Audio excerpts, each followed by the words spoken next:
Kenalkan, nama saya Yogi Tambunan dengan NIM 18041171181. Di sini saya akan mempresentasikan hasil tugas saya yang berjudul Pluralisme dan Universalisme yang diampu oleh Hotma Siterus MPD.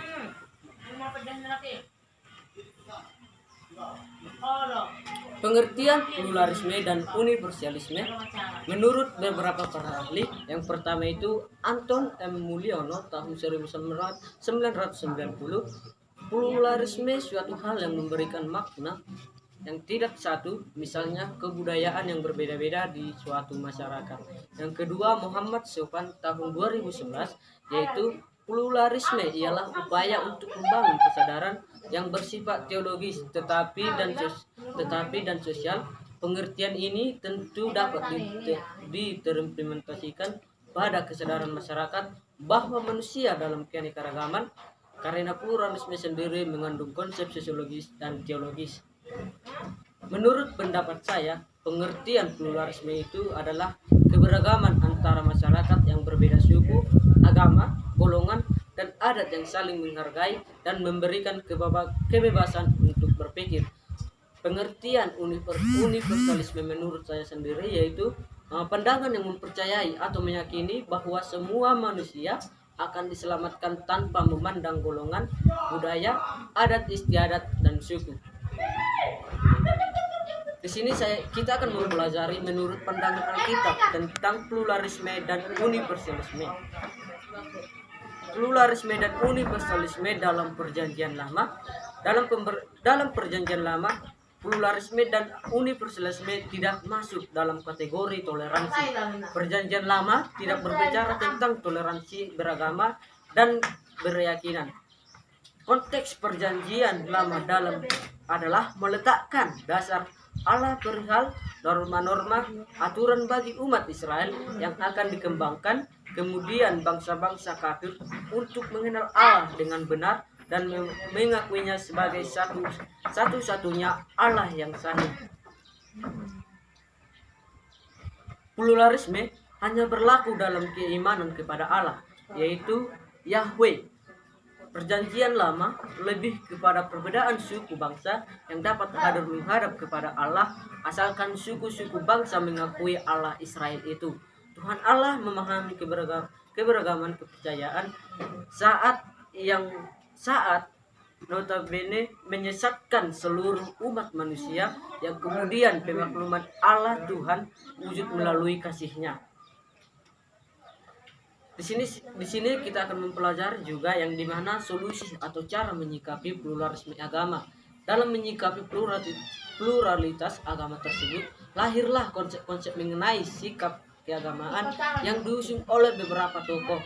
Misalnya Hans Kung yang mempromosikan ide global ethics, John Hicks mengusulkan global teknologi. Pemikiran eksklusif dari agama-agama diglobalkan dan dilebur agar dikenal dengan gagasan yang disebut dengan teologi inklusif. Menurut Muhammad Legemusen, ide pluralisme agama pada awalnya adalah ide yang digagas sebagai respon teologis atas perkembangan yang berlaku di masyarakat barat ketika itu. Sebagaimana dikemukakan oleh Wim Bolton dan Coach Joseph Cass dan kawan-kawan, bahwa kekerasan yang disebabkan oleh agamanya karena adanya, yang pertama, klaim sebuah agama sebagai satu-satunya agama yang benar. Yang kedua, agama dianggap jaminan langsung kesejahteraan masyarakat. Yang ketiga, agama yang dianggap sebagai perjanjian dan pilihan Tuhan. Pada intinya, agama menjadi sumber konflik dan kekerasan disebabkan oleh eksklusivitas dan fanatisme agama, sehingga menyebabkan suatu agama merasa paling benar dan merasa paling berhak memperlakukan agama yang lain sebagai pihak yang sesat.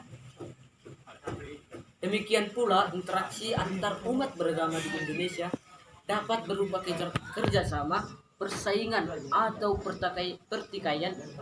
Interaksi sosial yang diharapkan tertentu saja yang menuju ke arah yang positif, tidak berujung kepada konflik yang tidak tindakan kekerasan. Yang menjadi kesimpulan dalam pembelajaran kita pada hari ini yaitu pluralisme adalah upaya membangun tidak saja kesadaran berupa teologi tetapi juga kesadaran sosial. Hal ini berimplikasi pada kesadaran bahwa manusia hidup di tengah masyarakat yang plural di segi agama, budaya, etnis, dan berbagai keragaman sosial lainnya. Di sini saya akan memberikan pertanyaan sebanyak 5 pertanyaan, yang dimana pertanyaan pertama adalah apa yang dimaksud dengan pluralisme itu. Pluralisme adalah upaya membangun tidak saja kesadaran berupa teologi tetapi juga kesadaran sosial. Yang pertanyaan yang kedua itu, coba jelaskan perbedaan pluralisme dengan universalisme. Di mana pluralisme adalah upaya membangun tidak saja kesadaran berupa teologi tetapi juga kesadaran sosial. Sedangkan universalisme adalah pandangan yang mempercayai atau meyakini bahwa semua manusia akan diselamatkan tanpa memandang golongan, budaya, adat istiadat, dan suku. Yang ketiga itu, bagaimana solusi atau cara menyikapi pluralisme agama. Dalam menyikapi pluralitas agama tersebut, lahirlah konsep mengenai sikap keagamaan yang diusung oleh beberapa tokoh. Yang pertama itu Hans Kung yang mempromosikan ide global etnis. Yang kedua, John Hicks mengusulkan global teologi, pemikiran eksklusif dari agama-agama diglobalkan dan dilebur agar dikenal dengan gagasan disebut teologi inklusif. Pertanyaan yang keempat, coba jelaskan pandangan Alkitab tentang pluralisme dan universalisme. Dalam Perjanjian Lama, pluralisme dan universalisme tidak masuk dalam kategori toleransi. Perjanjian Lama tidak berbicara tentang toleransi agama dan keyakinan. Konteks Perjanjian Lama adalah dasar Allah perihal norma-norma aturan bagi umat Israel dalam Perjanjian Lama.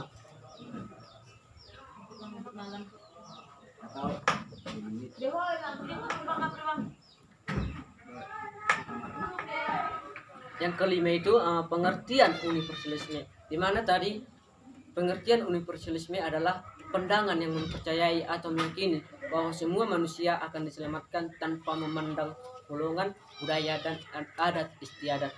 Sekian dan terima kasih.